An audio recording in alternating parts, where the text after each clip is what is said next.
passed a policy on Monday.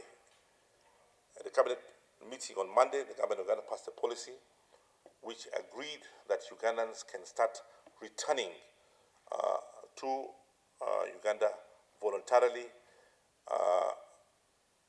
once a plan and a strategy is put in place for them to come in an orderly fashion. The details of the strategy and the plans in which they will come in an orderly fashion will be elaborated by Minister Sam Kutesa tomorrow in Parliament, amongst which I will just tell you a bit, but I will not indulge in the details, is the fact that whereas Ugandans are now free to come abroad, back to your country, when they come back to your country, they'll be subject to quarantine. Before they board the plane, we'll expect them to be tested and have a negative certificate against COVID-19, and they'll pay their own tickets on return, amongst other requirements. But I'm glad to inform Ugandans abroad that they will soon be able to return home based on what Minister Sam Kutesa will elaborate tomorrow in Parliament. It'll be wrong for me to go in details before I inform my colleagues, members of Parliament, on the details, but suffice to say that the policy has been approved collectively by Parliament, and Ugandans will soon be able to come back to their loved ones. The question of returning back Ugandans to the country, you should remember that we have to have the capacity and the structures in place to be able to accommodate these Ugandans so that when they come back from abroad, they do not create a problem to those of you who have been here successfully, because they come from highly infected countries, very highly infected countries. So they're coming back here to a country where it is, or less, we have done very well. So we have to make sure that all the measures in place, all the possible measures in place for us to welcome them back home. As also it's their right to come back home as Ugandans. We cannot stop them. I've always said that the closure of the border, Uganda has never closed its border with Rwanda, never.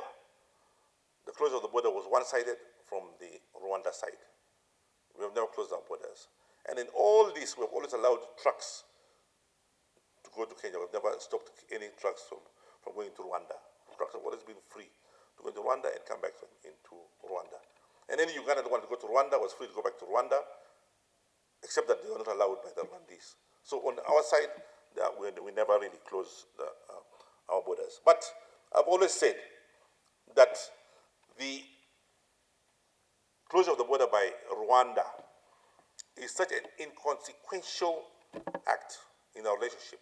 It is so minute because this relation is so entrenched in blood, in the struggle for the freedom of the African person in this region, long-term relationship between our leadership, and so on and so forth. It is these are neighbors who we will always live with, and we have to love, and we have small quarrels like any domestic quarrel, but you overcome it and continue. So, on our side, really, one could, using an English term, it's a storm in a teacup, and nothing more than that. So, our presidents, luckily, President Museveni has been talking to President Kagame all along on this matter, and I think after COVID, more or less, what the Rwandese raised as the grounds for closing the border will be addressed. Suffice that COVID was the one that interfered with it, but there was already a process where we were addressing some of the concerns that they raised, and they were also addressing some of our concerns which we raised to them, but which we thought was not worthy of us closing the border. So, but the two head of states are in contact. I must say that COVID-19 has even made the bondage between our head of states closer, because they have a responsibility for the welfare of all their citizens. President Kagame has a responsibility for the welfare of the Rwandese. President Museveni has a responsibility for the Ugandans. Uhuru Kenyatta has a responsibility for his people in Kenya. Salva Kiir in Sudan. And therefore, it is only worth their while if they work closely together to ensure that this region where people move up and down, where there are also almost no borders, there's no respect for official borders, people go through porous borders, intertribal connection between the tribes here and there being same language, same culture. It is this the head of states had to work, continue working closely to ensure that the health and the welfare of their citizens are protected and secured. And they have been in touch through virtual communications. Some of them call them Zoom, some of them call Boom, and all these funny things that are around these days. They've been in communication, and they talk among themselves regularly, sharing ideas, sharing techniques, sharing experience in order to make sure that we in East Africa are all safe. Uganda cannot be safe as a country, even though we have zero death, absolutely zero death. We will never be safe as long as there's a problem in Rwanda, a serious problem in Rwanda, as long as there's a serious problem in South Sudan, as long as there's a serious problem in Kenya.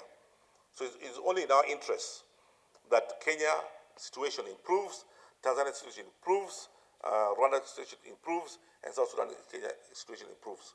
So that's why the head of states engage each other very frequently. And not only the head of state, even the ministers of health, the minister for works and transport, they always type in each other. The minister of foreign affairs, Simon Katesa, with his colleagues, we're always in touch because one country cannot live as an island. We need each other in order to overcome this COVID pandemic that is ravaging our country.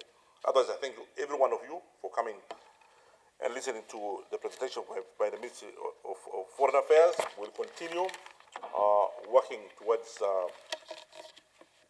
finalizing the bits, and there's still time to finalize